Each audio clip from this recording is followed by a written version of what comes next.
안녕하세요. 배지 원장입니다. 자, 겉하지 설화 들어가겠습니다.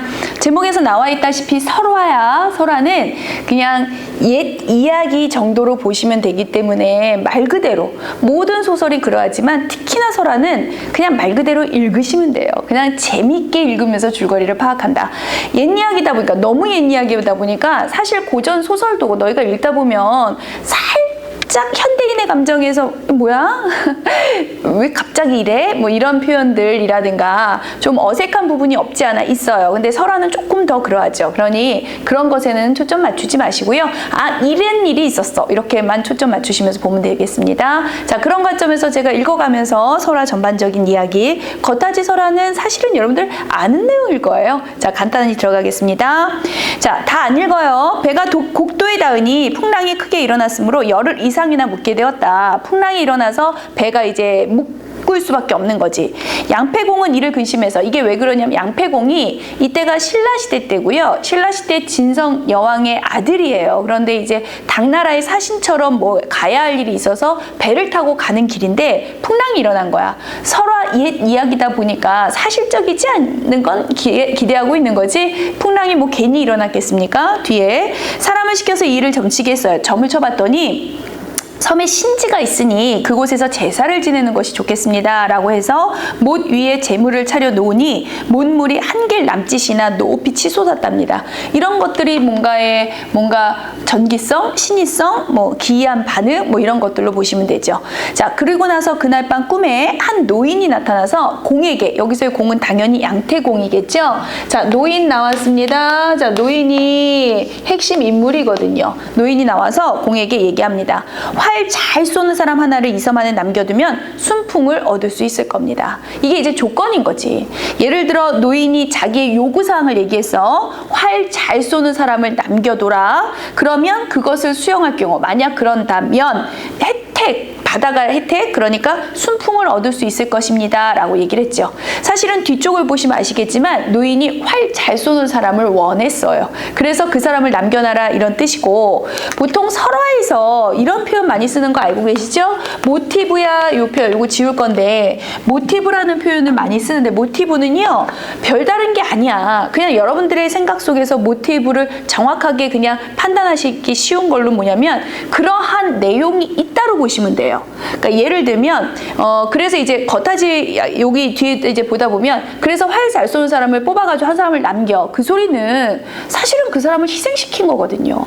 재물처럼 남긴 거거든. 맞지? 그 사람을 남겼다는 것은 뭐 어찌됐든 우리는 떠날 테니 너는 뭐 여기 남아서 어쨌든 희생시키고 재물처럼 준 거예요. 이런 것을 인신공희라고 하는데, 그래서 인신공희 모티브가 있다라고 얘기를 할 겁니다. 제가. 그러니까 이제 쉽게 얘기하면 그런 거야. 그런 내용이 있을 때 우리는 이런 모티브가 있고 이런 모티브가, 설화 옛날 이야기에는 여러 모티브들이 막 섞여 들어가 있거든요. 그래서 인신공의 모티브가 있다는 건 하나 알아두시고요. 자, 어찌됐든 활 잘 쏘는 사람을 남겨두고 가십시오라고 해서 공이 꿈이 깨서 사람들한테 물어보고요. 그들이 뭐라고 그랬냐면 궁수도 이름을 나무 쪽에다가 써서 그것을 뽑자, 제비뽑기를 하자. 그래서 결국 남겨진 사람이 겉하지라는 사람이에요. 주인공이죠. 자, 겉하지가 남겨지고요.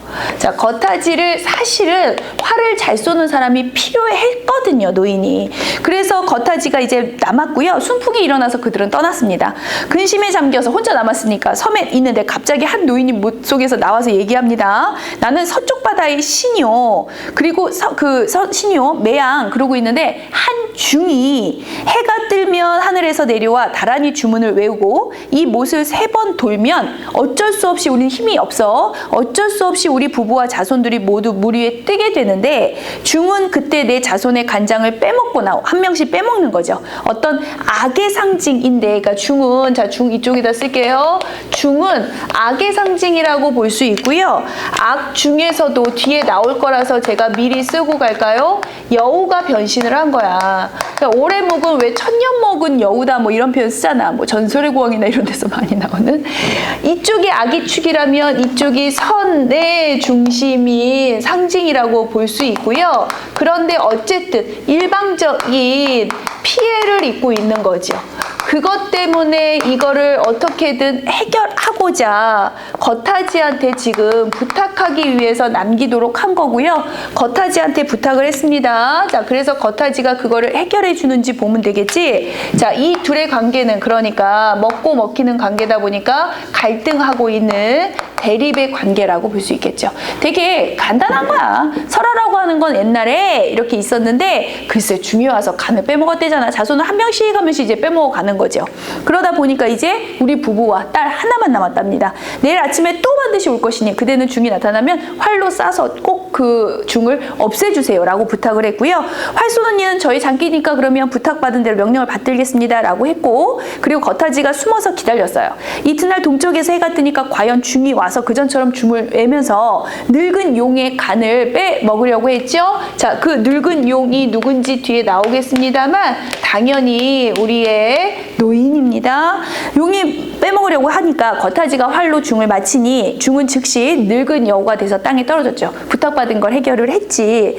그랬더니 노인이 물속에서 나와서 공의 덕택으로, 여기서의 공은 겉하지입니다. 인물 찾는 거 아까 위에서 나온 공과 다른 공이겠지. 공이 덕택으로 생명을 보존하게 됐으니 내 딸을 공에게 드리겠소. 따님을 주시고 저버리지 않으니 원하던 바입니다. 보통 이런 거 거절해야 되잖아. 거절하지 않습니다. 그랬더니 이제 꽃 한 송이로 변하게 해서 꽃을 줘서 품에 품고 당나라로 갔더니, 원래 그 무리들이 당나라로 갔잖아. 그랬더니 당나라에서 신라의 사신인데 비범하다라고 해서 크게 대접을 받고, 그리고 다시 신라로 돌아와서 이 꽃을 여인으로 바꾼 뒤 부인이 돼서 잘 살았다더라 라는 옛날 이야기입니다. 이렇게 읽어야 되는 게 설화인 거 알고 있죠? 자, 어찌됐거나 원하는 대로 제거를 해줬죠. 이런 관계야 이들은 인 거예요, 그냥. 그래서 긍정적 인물, 뭐 당연히 긍정 인물이겠지만 주인공이니까 부정적 인물에서, 그러니까 이렇게 보통 원하는 걸 들어주는, 그러니까 보통은 용을 잡아먹는 늙은 여우의 그런 모티브가 있고요. 그런 것들을 요물이라고 하잖아. 요물을 퇴치해주는 요티브가 있습니다. 뭐 이런 표현들 많이 쓰죠. 뭐 이런 정도? 그리고 맨 마지막에 특징이 있다라고 한다면 약속대로, 애초에 약속을 했거든요. 약속대로 딸을 결혼하도록 줬고요. 그래서 딸과 결혼해서 잘 살았다더라. 설화에는 특별한 내용이나 줄거리가 있는 게 아니에요. 그냥 이런 내용이야 정도만 줄거리를 잡으시면 됩니다. 그리고 EBS에서 했던 표현은 아까 왜 활 잘 쏘는 사람을 남기면 순풍을 얻을 겁니다. 노인이 요구사항을 얘기했고 그 요구사항을 들어줬을 때에 받을 수 있는 혜택에 대해서 거론한 거 맞죠? 이런 EBS 표현 같은 거 선지 표현이라고 보시면 됩니다. 하나 더 보시면 왜 중이 내려와서 매양 용의 우리의 간을 빼먹습니다 라고 할 때 늙은 여우로 인한 피해를 아주 잘 해마다 이랬어요. 이기 때문에 요약적으로 제시했다라고 하는 표현도 또한 긴 시간을 잘 줄여서 얘기했기 때문에 맞는 표현입니다. 이게 EBS 표현이었습니다. 자, 이게 겉하지 설화예요. 사실은 여러분들이 이 작품을 아는 것도 중요하지만 이 작품은 그러니까 이런 내용이야를 기억을 해. 그리고 나서 이제 중요한 건 이 작품과 이 작품을 토대로 해서 쓴 소설인 다음 작품이 들어갈 겁니다. 매우 많이 연계할 수 있는 작품이에요. 거의 유사하거든요. 그래서 다음 작품에서 이 작품을 기억하면서 들어가도록 하겠습니다. 자, 이 작품은 여기서 마무리하겠습니다.